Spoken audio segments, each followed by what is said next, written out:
Bismillahirrahmanirrahim. Assalamualaikum warahmatullahi wabarakatuh.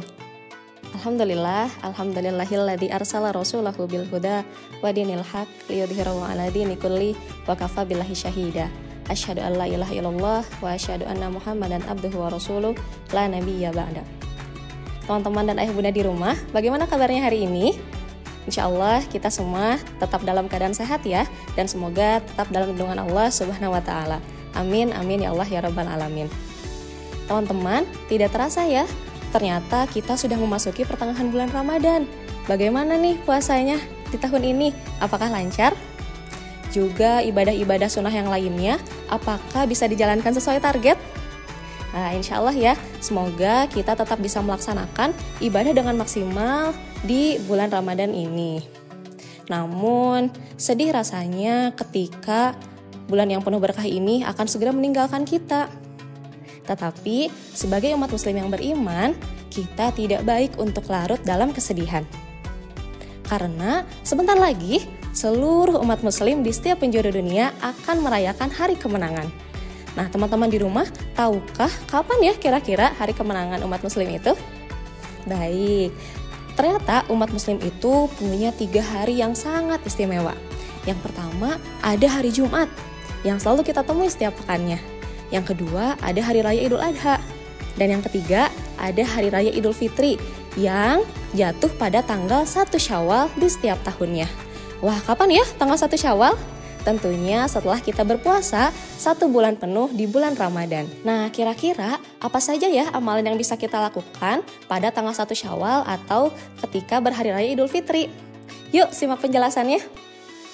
Baik, yang pertama, Rasulullah SAW memerintahkan kepada kita untuk melaksanakan sholat sunnah 2 rakaat. Nah, sholat sunnahnya ini kalau bisa dilakukan di tempat yang lapang atau tempat yang terbuka. Tetapi jika ada uzur atau ketika ada hujan tidak bisa melaksanakan sholatnya di lapang atau di tempat yang terbuka yang luas, maka bisa melaksanakannya di masjid atau tempat yang tertutup. Nah, kemudian sebelum berangkat untuk sholat Idul Fitri, teman-teman bisa melaksanakan mandi setelah bangun tidur. Nah, mandinya itu harus mengalirkan air dari ujung kepala sampai ujung kaki. Seluruh anggota badannya harus terkena air, tidak terlewat satu anggota badan pun. Nah, setelah mandi, teman-teman silahkan menggunakan pakaian yang rapi, menggunakan pakaian terbaik, berhias diri, dan menggunakan wewangian. Nah, di sini pakaian terbaik itu bukan artinya harus menggunakan pakaian yang baru ya, tetapi silahkan menggunakan pakaian yang bersih, yang suci dari najis, dan agar enak saja kalau dipandang. Kemudian setelah selesai mandi menggunakan wewangian, teman-teman juga dianjurkan untuk sarapan terlebih dahulu, makan dengan porsi yang sedikit.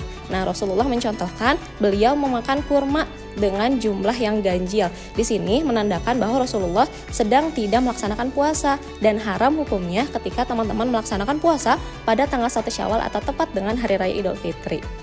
Setelah itu, kita semua dianjurkan untuk keluar. Wanita, anak-anak, orang tua, orang dewasa, semuanya harus merayakan hari raya Idul Fitri.